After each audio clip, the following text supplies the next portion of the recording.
წაგებათა სერიის შემდეგ ოთხშაბათს ლივერპულმა ფრანკფურტში გამართა შოუ და დიდი ალბათობით კრიზისი უკან მოიტოვა. არადა მატჩი გიორგი მამარდაშვილის სეივით და აინტრახტის გოლით დაიწყო. დარტყმის ეპიზოდში ბურთი ლივერპულის მცველებს შორის გასწვրա. კუთხე შორეული იყო, ბურთიც რთულად ასაღები. თან წამით დაგვიანებული ნახტომით საკმარისი აღმოჩნდა, რომ ფრანკფურტელებს ანგარიში გაეხსნათ.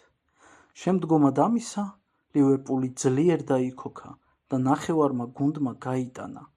მამარდაშვილსაც საქმე ფაქტობრივად აღარ ჰქონია და დარჩა ერთი სეივის ამარად.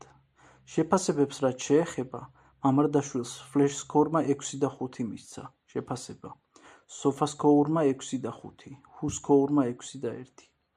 ამაოდ ველოდით გიორგი ქოჩორაშვილის გამოჩენა სპორტინგი მარსელის მატჩი. იგი სათადარიგოთა სკამზე იყო. მისი გუნდი აგებდა შინ საფრანგეთის ლიგა 1-ის ლიდერთან, თუმცა მაინც შემოატრიალა თამაში და მეორე გამარჯვება მოიპოვა. წარმატებები უსურვოთ ქართველ ფეხბურთელებს ევროპული ჩემპიონატების ზარბიელზე და ყველაფერი კარგად იქნება. მიდით ბიჭებო, მიაწექით.